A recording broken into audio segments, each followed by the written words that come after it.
Hey y'all, it's birthday month. I got 13 days and I'm on my way to work. And yes, it is a crown around my head. And yes, my favorite color is blue. And yes, I am extra. And y'all, my team decorated my area. I was so like literally almost in tears. I was like, oh my God. Because since my time of being a supervisor, I've never had my area decorated for my birthday. And y'all, the fact that they did it, I was just like, oh! But still do your job or sign off on this coaching, because I draw a strict line, baby. I have goals to get to. But y'all, it has been an awesome week. And when I say an awesome week, it has been definitely a trying week. Definitely. So I do therapy twice a week. One of my sessions is for just checking in with me, my mental, and my second session is for my financial health, my physical health, my career health. Like, that's what the second session is for. Have I said I love my therapist? I love her. So in my first session this week, I told her that I want to get Andre a car because he turns 13 next year. And I told her, I was like, because we was talking about financial goals, financial health, and I was like, I need to start, while I'm saving for this house, I need to continue to be disciplined so that I can move that out of the way, so that I can then focus on getting Andre a car. And she was like, why are you giving him a car? And I was like, what do you mean? I was like, I'm his mother. I need to give him a car. He's going to need a car. Like, I'm like sophomore year, junior year of high school. He's going to need a car. Like, I'm going to be in surgery. I was like, and she was like, I understand that. She's like, but again, why are you giving it to him? And I was like, in the back of my head, I was like, why are you asking me this question again? I just answered it. Like, I'm his mom. I'm giving him a car. It's my responsibility. And she said, is it? She said, is it your responsibility to give him a car that he didn't earn and that he didn't work for? You just hand it to him. I questioned her back. I said, isn't it? I said, isn't it my responsibility? She said, no. She said, if he wants, she said, he's close to public transportation, and you give him a roof over it. She said, you supply his needs. She said, do you understand when I asked you, why do you need to give him a car? And the word that you used was want. Because I want to give him a car. She said, you don't need to give him a car. She said, you want to give him a car. She said, so again, you're focusing on the wants and not the needs. If he sees that he needs a car, he's going to work and he's going to have that conversation, and then you're going to help and guide him through that. In which I can't wait to go to my next session, because I was like, I don't know. I don't know what that looks like.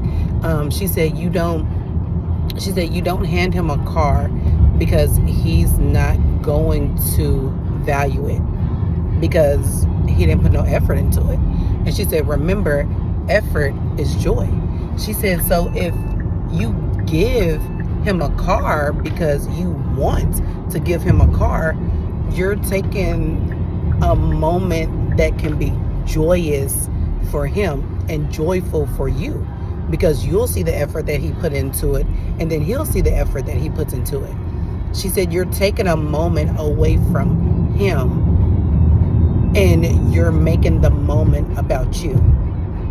You're being selfish again. And remember, it's not about you.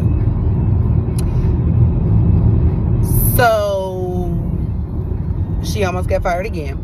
But it was, when I say it was just so eye-opening and so deep, because I used to be a material person.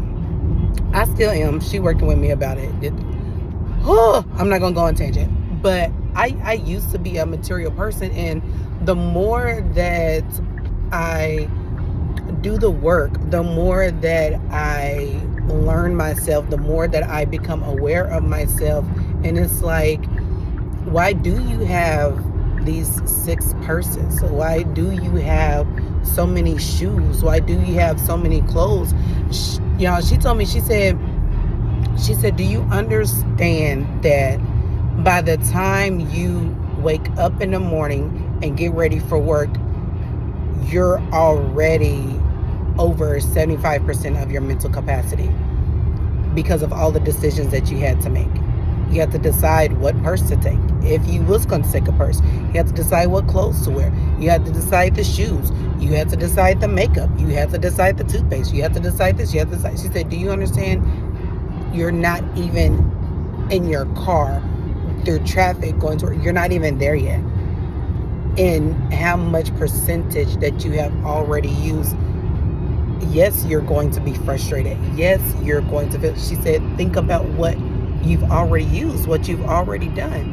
She said, so think of how much more structured and relaxed and opening up your mental capacity could be if you minimalized. So I'm taking some stuff to the Goodwill. And me looking at the space, y'all, I already want to feel it. And so I know that's going to be like the main thing that I want to talk about after I talk about, how to go through the motion of having that conversation,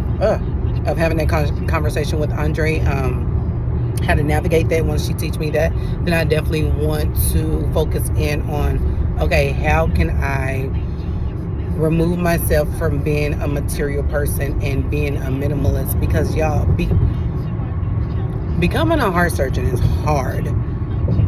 Being a single mom of 3 and becoming a heart surgeon, and my oldest being autistic, that this journey has been, y'all,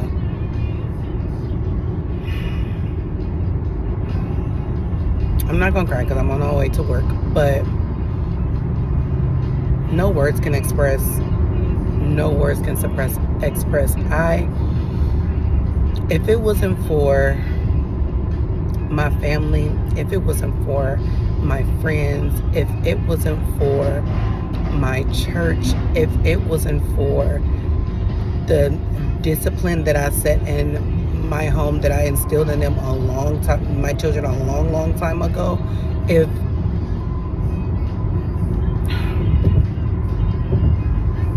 I never understood the little things that I did because I thought it was just being a good parent, but how it's helping shape to give me the space that I need to study, give me the space that I need to reach my goal. And y'all, it's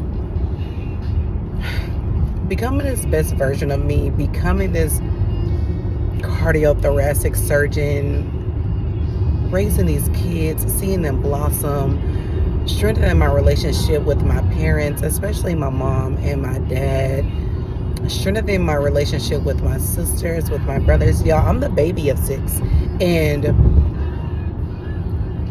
I thought that I was a black sheep, but I put that perception on myself. My sisters and my brothers are trying to navigate this world themselves, and they didn't have time for my shenanigans because of what they were battling. And I thought I was a black sheep all along, baby. They just out here fighting these same demons that everybody else is fighting and trying to raise their kids and get the best version of themselves too. Y'all, give people grace. When I say see the world through God's eyes, y'all, see the world through God's eyes, because when you judge somebody, you are judging yourself first, because the fact that you can even put that thought into your mind, that thought came from a dark place, which is within you, baby. You need to look at that dark place first and shine some light on it, because you cannot